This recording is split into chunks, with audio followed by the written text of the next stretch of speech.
Here are 5 fantastic reasons to love the whimsical, scratchy, and utterly unforgettable drawings of Quentin Blake. He's the man behind the illustrations of some of the most beloved books in children's literature.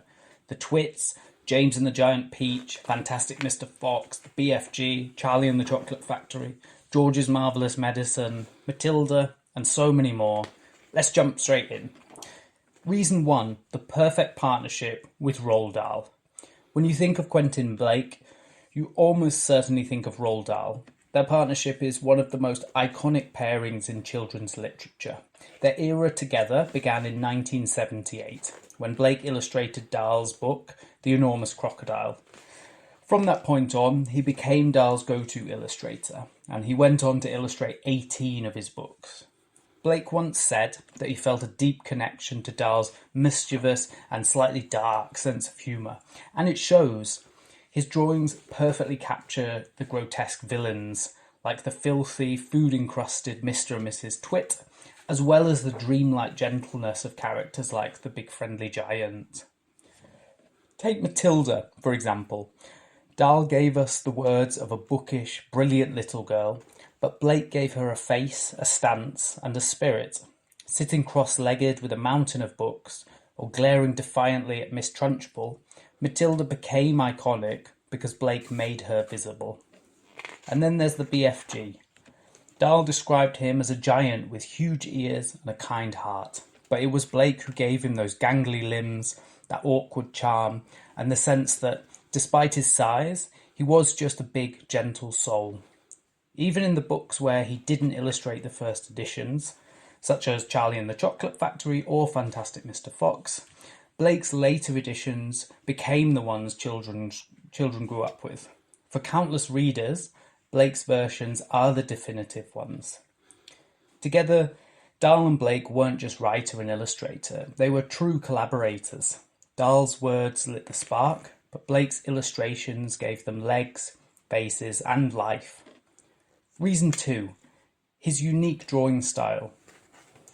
Blake's drawing style is unlike anyone else's. His illustrations look wild and spontaneous, almost as if the characters are in motion before the ink even dries. But behind that apparent chaos is incredible discipline and hard work. Blake often said he would sketch a character dozens of times before capturing just the right gesture. Yet his final drawings always feel fresh, as though he whipped them up in a single burst of energy.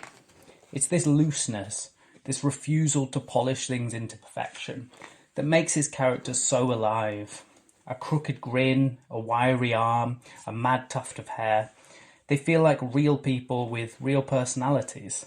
And Blake embraced imperfection, and that's precisely what makes his art so lifelike and full of deeper realism.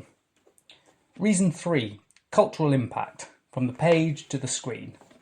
The cultural impact of Quentin Blake's work is enormous, partly because so many of the Dahl books he illustrated went on to become cultural phenomena.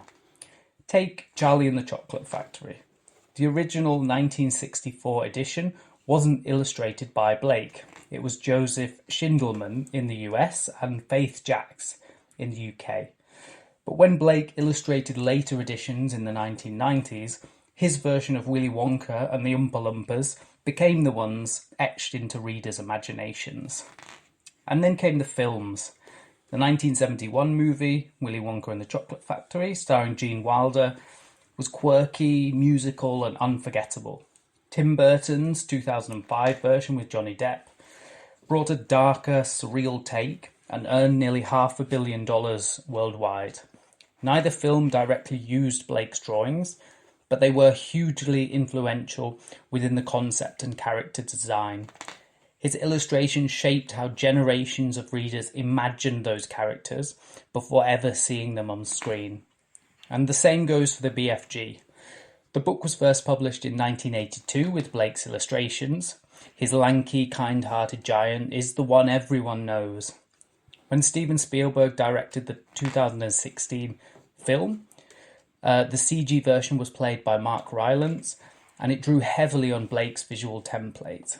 His gangly frame, huge ears, and shy, tender expressions all trace back to the drawings on the page.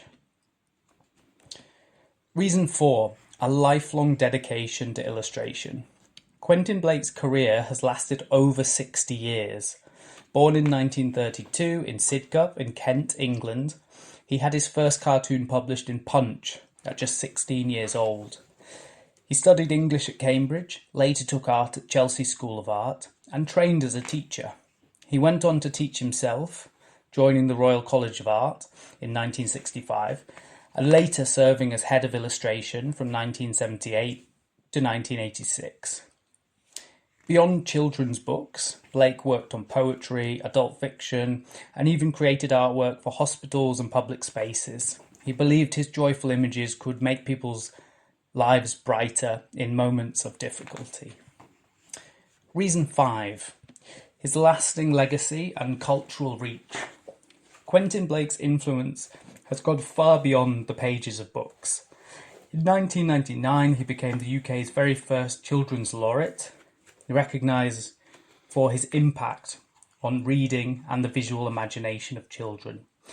In 2013, he was knighted for his services to illustration. He has illustrated hundreds of books, working with authors as varied as Joan Aiken, Michael Rosen and David Walliams.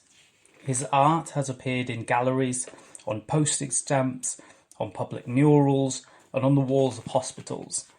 Millions of children and adults grew up seeing the world through his scratchy, energetic lines, whether it's the wild chaos of the Twits, the dreamlike wonder of the BFG, or the sweet, bookish defiance of Matilda.